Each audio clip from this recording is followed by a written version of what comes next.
शब्दों का इस्तेमाल किया, उनके कहने पर आप भुलावे में आ गए जिसका खामियाजा भोग रहे हो। और अभी भी अगर पिछड़े दलित जो बड़ी जातियों की राजनीति में हरवाही चरवाही कर रहे हैं, यदि उनकी बात सुनते रह गए तो गुलामी जो गले में फांसी का फंदा है 2024 के बाद आने वाली है। उदाहरण सुन लेना, जगदेव प्रसाद की हत्या के बाद पीपी सिंह जी ने मंडल कमीशन लागू किया। किसके लिए? संपूर्ण पिछड़ी जात 3743, और मोदी जी ने 109 और जोड़ दिया ऊंची जातियों के, सबके लिए। और 96 में जब चुनाव हुआ तो पिछड़ी जातियां 292, अनुसूचित जाति जनजाति 131 और ऊंची जातियां मात्र 92 जीतकर आई। मोदी जी का परसों में पार्लियामेंट में भाषण सुन रहा था, इतना झूठा प्रधानमंत्री पिछड़ों का दुश्मन अभी तक मैंने सुना था कि नेहरू थे, लेकिन मोदी उनका भी बात निकल गए। ये प्रमाण है। क्या निकले? पिछड़ी जातियां जो 292 पार्लियामेंट में पहुंची थी, 172 सीट ऊंची जातियों को मोदी ने देके बैठा दिया। हमारी 292 से 120 रहे। 120 सीट 172 सीट भरने वाला हमारा कैसे मसीहा हो सकता है? क्योंकि बाबा साहब ने कहा कि जो समाज शासन प्रशासन से 50 वर्ष दूर हो जाएगा या कर दिया जाएगा, वो हताश निराश लाचार होकर गुलाम बन जाता है। तो उन्होंने तो गुलाम बनाने के लिए संसद से हमारी संख्या घटा दी, और ISPCL जो हमारे बनते थे लेटरल एंट्री से, वहां भी संख्या घटा दी। तो शासन प्रशासन दोनों से हटा दिया। अब इसको दूसरी लाइन में समझाऊंगा। हम आ रहे थे बक्सर, 2 घंटे जाम में फंस गए। आज मैंने सुना कि हिंदुओं का त्योहार है। वो त्योहार क्या है? बरनी है खिचड़ी के बाद, जो पानी में स्नान करने के लिए लोग जाते हैं। भावना है कि जो पापी लोग हैं वो जाते हैं तो स्नान करने से पाप दूर हो जाता है। दान पुण्य करते हैं। देश भर के गंदे चीज गंगा में बहाए जा रहे, उसमें नहा के लोग पवित्र हो रहे थे। काहे के लिए? स्वर्ग नरक पाप पुण्य आत्मा परमात्मा भाग्य भगवान, ये बड़े खफात हो जाए इसलिए नहाना जरूरी है। घर के पानी से हम रोज नहाते हैं, उसके लिए जरूरत नहीं है। न तो पाप करता है, गंगा वाले पानी से पाप कर जाएगा। अरे भाई पढ़े लिखे हो, हाइड्रोजन प्लस ऑक्सीजन 2 एक के अनुपात में मिलेगा तो पानी बन जाएगा। अब गंगा का पानी और आपके घर वाले पानी को तौल लो ना भाई साहब, दोनों में उसका रसायन विज्ञान की भाषा में अलग हो जाएगा। दोनों ये कहीं निकलेगा। फिर भी मान्यता क्या है? ये जो कूड़ापंथी मान्यता है, भगवान बुद्ध ने जिसके लिए अपने सामाजिक सद्भाव की बात कहा है, उन्होंने जो कहा वो लाइन सही है। शरीर, वाणी और मन से आप कुशल कर्म करते हो और अकुशल कर्म। शरीर से आप चोरी कर सकते हैं, व्यभिचार कर सकते हैं, हत्या कर सकते हैं और नशा कर सकते हैं। अगर 4 करते हैं तो पापा करते हैं और पापी है। नहाने वहाने से आपका पाप धुलने वाला नहीं है, बल्कि FIR करके और जरिए अदालत आपको जेल भेजने की पूरी कानूनी व्यवस्था है। ये है या नहीं है? तो हम इसको सुनने के लिए तैयार नहीं। इन जो धूर्त और मूर्ख जो साधु महात्मा कहे जाते हैं, उनके जाल फले में उलझ गए। वाणी से हम कठोर बोलते हैं, झूठ बोलते हैं, बेमतलब का व्यर्थ बोलते हैं और चुगली करते हैं, तो भी अकुशल कर्म करते हैं, पाप करते हैं, पापी है। नहीं करते तो महात्मा है, धर्मात्मा है, तो आप पूछ ले जाए। तभी तो हमारे परम संत शिरोमणि रैदास जी को कहना पड़ा कि मन चंगा तक कठौती में गंगा। और कबीरदास ने क्या कहा? उन्होंने कहा कि गुरु शिष्य दोनों स्वार्थी कर बैठे व्यापार, पाथर के नाव चढ़ चले डूब मरे मझधार। और आज तक कोई ऊपर गया स्वर्ग में? एक आधो आदमी बताइए तो जो दिन रात पूजा करता है। और तीसरी बार भगवान बुद्ध ने कहा कि मन सभी कर्मों का अनुगामी है। मन में चोरी का भाव आया तो चोरी किया, हत्या का भाव आया तो हत्या किया, यानी मन में पहले आता है। तो भगवान बुद्ध ने कहा कि लोभ और मोह ये कुल 4 दूनी 8 दूनी 10 कार्य जो करता है वह अकुशल करता नहीं करता तो कुशल करता है। उसको गंगा नहाने की कोई जरूरत नहीं है, यही पुण्य है। इसलिए आपसे कहना चाहूंगा कि संस्कार जब बदलते ही नहीं, यानी आपके वाणी आचरण बोल चाल मरनी करनी ब्याह रही जितना भी आपका संस्कार है, अगर आपके संस्कार बदलते ही नहीं तो सरकार बदल कर क्या होगा। जब नाव का माझी पागल है तो पतवार बदल कर क्या होगा।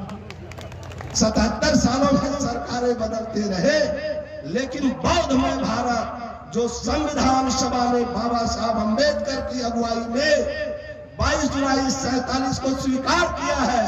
कोई बता दे कि नेहरू से लेकर मोदी तक एक आध कदम भी चले हैं, एक आधो कदम चले हैं तो कोई तो बता दे।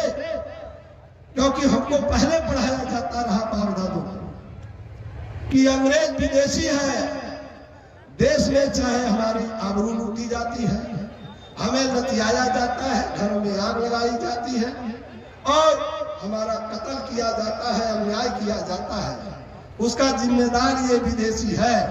अगर ये अंग्रेज विदेशियों को किसी कीमत पर भारत से भगा दिया जाए तो भारत बिना बीमारी और समस्या का मुक्त हो जाएगा।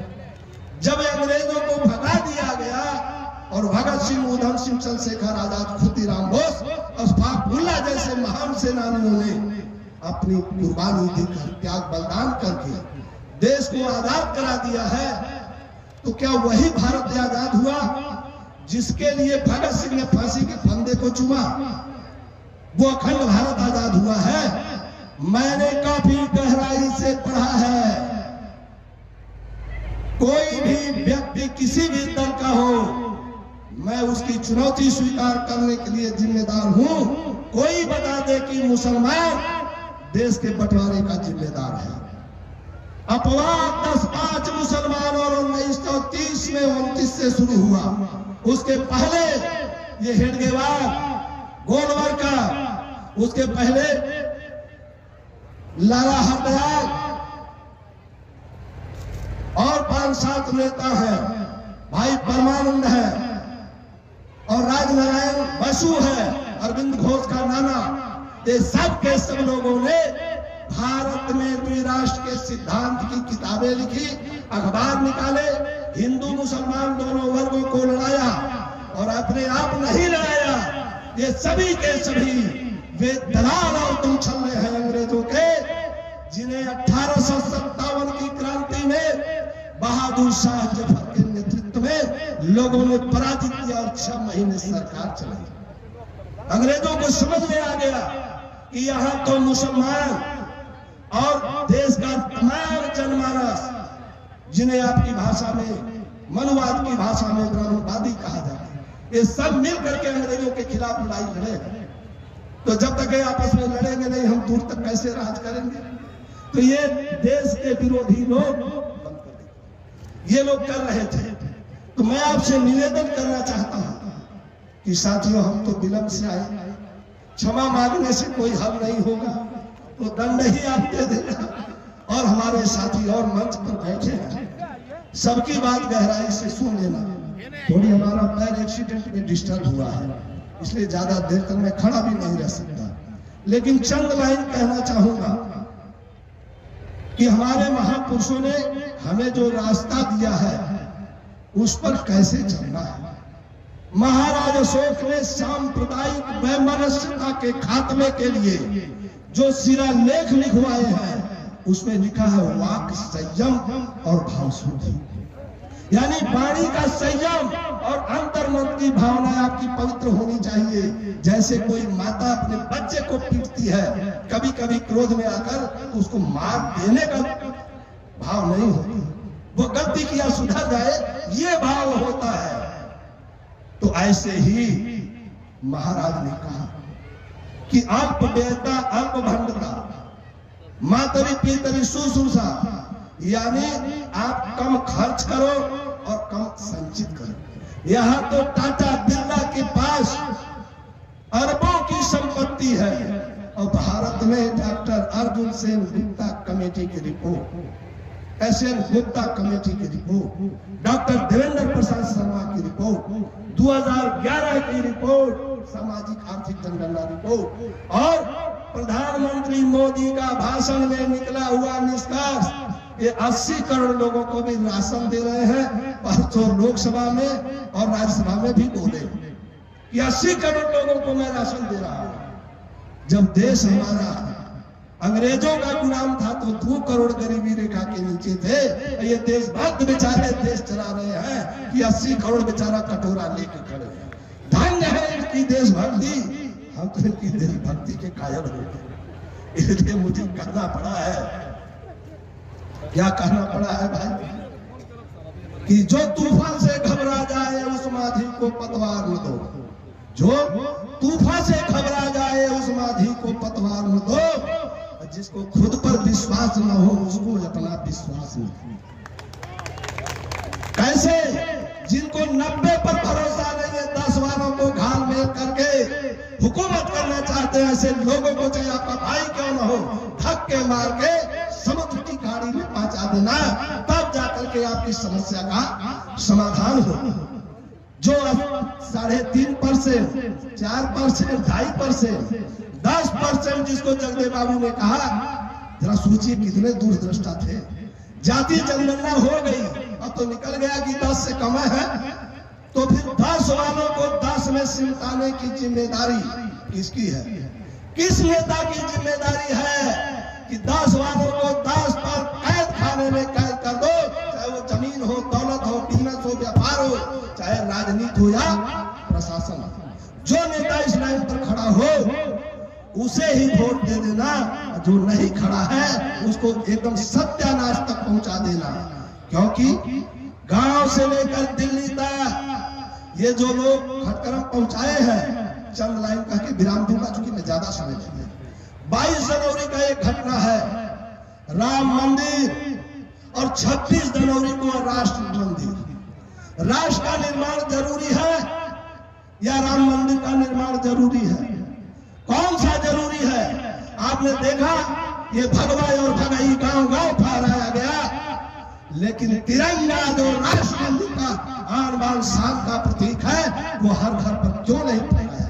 इसका जवाब चाहिए हमें आरएसएस बीजेपी वालों से और आप लोगों से भी चाहिए। हमें राष्ट्र का निर्माण करना है या इनके राम के मंदिर का निर्माण करना है? तो सवाल यही है। और उसी आईने में ये जोड़ तोड़ तोड़ फरोड़ 28 फरवरी को बिहार में, 28 जनवरी को बिहार में और 1 फरवरी को झारखंड शिबू सोरेन के साथ जो घटना हुई है वो अक्षम्य अपराध है और बहुजन समाज के साथ गद्दारी है। इसलिए मैं अपनी वाणी को चंद लाइन कह के विराम दूंगा। कह रहे जुल्मी कब तक जुल्म करेगा सत्ता के हथियारों से? जुल्मी कब तक जुल्म करेगा सत्ता के हथियारों से? जर्रा जर्रा गूंज रहा है परिवर्तन के नारों से, परिवर्तन के नारों से। जय भारत, जय भारत, जय भारती। कोर्ट की ताकत से मार भगाइए सर।